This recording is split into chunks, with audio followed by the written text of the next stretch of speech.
It's interesting times that we live in right now. I gotta say that. But fresh off of Super Bowl weekend, I gotta say, Vegas looked like they did their thing, but it's always on the surface level. It looks good. Like fans showed up, money was made, 2 weeks of sponsorships and just celebrities coming through the city. The Vegas committee looked happy with their investment that they had to put in to bid for this big event to come to Vegas. But you would not believe who might not be happy. The billion-dollar casino owners whose main business is that fan base hitting the blackjack table. And this is an important era now where I believe the social media aspect of everything, just numbers, oh, millions of followers, or we can get this amount of people to show up, but we actually have to begin to speak on the conversion rate. And these Las Vegas casino owners, they understand that the fan base that showed up this past weekend for the Super Bowl, the conversion rate was low when it came to them hitting those blackjack tables. That is not the clientele that they're looking for. And unfortunate for Vegas, when they actually put in these bids to get these games to come to the city, they actually have to look at their corporate tax base. And in the state of Nevada, it's really not that many big corporations that are out there that they could just ask for money for to place in these bids. You know, the casinos have to participate in that.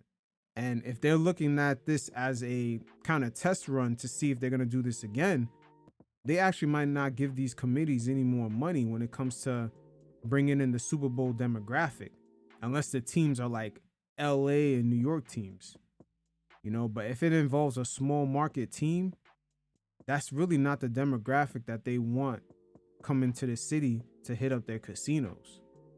But it's quite interesting that just 2 days after the Super Bowl, you know, word around the campfire already got out that a lot of the casino operators were not happy with that conversion rate.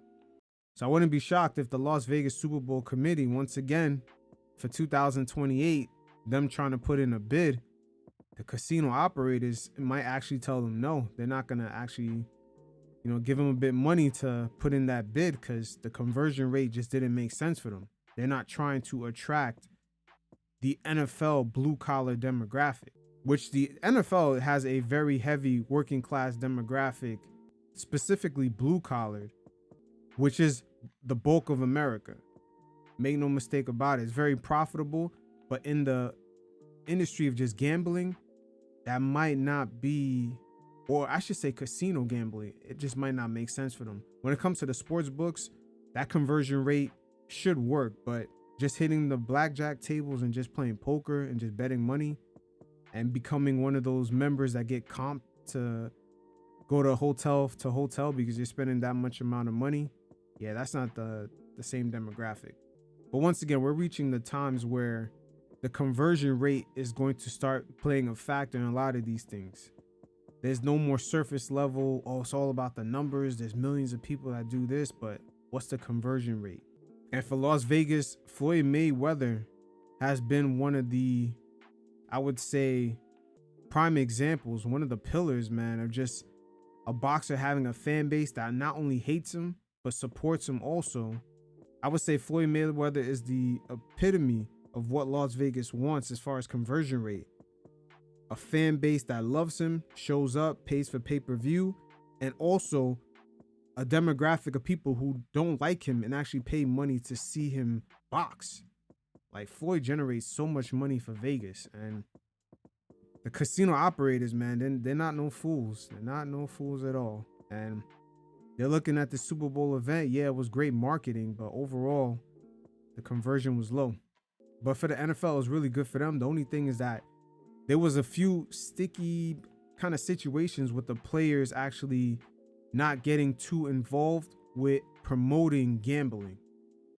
See, the NFL has an agreement with their players that they can't promote casinos and all types of gambling activity, but at the same time, all the promotions for that weekend was involved in these casinos. A promo event could be taking place at Caesars. You don't necessarily have to be on the floor, but I mean, the whole venue overall is gambling. And if they record that and actually put it out with the players on it, it was actually against the NFL rules with the players.